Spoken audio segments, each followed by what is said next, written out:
10 មួយយប់ជាងហើយហើយខ្ញុំមកពិនិត្យមើលស្ថានភាពនៅក្នុងមន់នៅក្នុងទ្រុងដែលខ្ញុំចិញ្ចឹមមន់ចម្រុះបាទបងប្រុសបងស្រីមើលនេះជាសកម្មភាពពេលយប់ហើយយប់យើងបើកភ្លើងរហូត24 ម៉ោងមិនមែន24 ម៉ោងយើងបើកភ្លើងនៅពេលយប់ថ្ងៃភ្លឺយប់ភ្លឺមានថាថ្ងៃយើងប្រើពន្លឺព្រះអាទិត្យយប់យើងប្រើពន្លឺភ្លើងនេះបាទអញ្ចឹងយើងតាមដានទាំងអស់គ្នាទូភ្យោះហ្មងអានោះ 5000 ពងអានេះ 1056 ពងអានេះ 1000 ជាងពងអញ្ចឹងឃើញហ្នឹងសកម្មភាពនៅក្នុងហ្នឹងហើយបងមើលទ្រង់មន់ណាក៏ពេញណាស់ហើយកន្លែងណាបងប្រុសស្រីឃើញអញ្ចឹងកាលណាយើងមានសមត្ថភាពគេហៅថាសមត្ថភាពកាន់តែខ្លាំងយើងអាចដោះស្រាយបញ្ហាបានអត់បារម្ភរឿងជំងឺ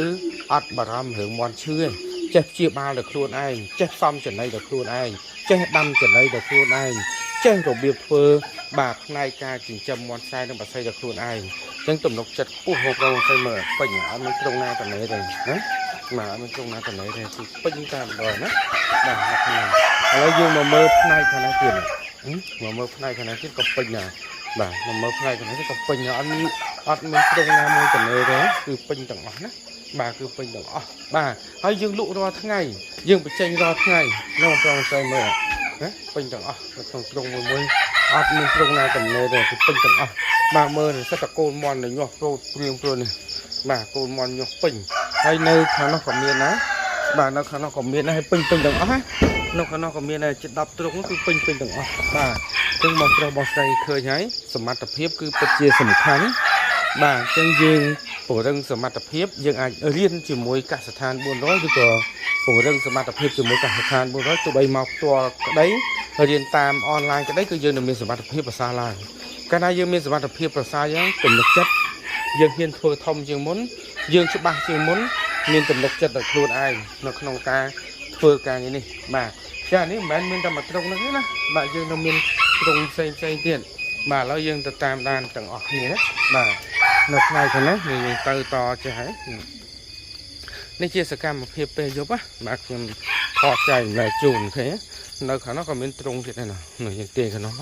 សិតតែត្រង់ពេញទាំងអស់ហើយបាទឥឡូវយើងមើលខាងនេះទៀតណាខាងនេះគឺត្រង់មេបាពូជហើយពេញទាំងអស់បាទណាពេលយើងបើកភ្លើងអញ្ចឹង24 ម៉ោងហើយត្រង់មួយពេញសិតតែមន់ណាដេក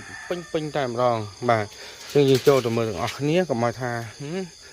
អត់មានមន់ណាបងប្រុសស្រីឃើញនេះមន់ដេកព្រៀបពេញហ្នឹងណាបាទដេកពេញហ្នឹងសពមន់ណាអត់មានត្រង់ណាទំនេរទេគឺពេញទាំងអស់នេះបាទគឺពេញទាំងអស់បាទអញ្ចឹងបងប្រុសស្រីឃើញនេះសពមន់ហ៎សពមន់ពេញត្រង់ទាំងអស់មានត្រង់ណាទំនេរទេគឺពេញទាំងអស់ណាបាទអញ្ចឹងសមត្ថភាពគឺពិតជាសំខាន់កាលណាសមត្ថភាពយើងធំសមត្ថភាពយើងខ្លាំងគឺយើងអាចចិញ្ចឹមមន់បានយើងអាចដោះស្រាយបញ្ហាអត់បារម្ភមន់ឈឺអត់បារម្ភរឿងមន់ងាប់អត់បារម្ភរឿងទុះជំងឺព្រោះយើងច្បាស់លើយើងជំនាញបាទអញ្ចឹងកាលណាជំនាញហើយបូកនឹងរបៀបធ្វើហើយបូកនឹងទីផ្សារទៀតបូកការសហការទៀតគឺមាននៅក្នុងកសិដ្ឋាន100បាទជួយរក្សាបងរាប់ឆ្នាំជួយទីផ្សារបងរាប់ឆ្នាំបាទអរគុណជួបគ្នានៅវីដេអូបន្ត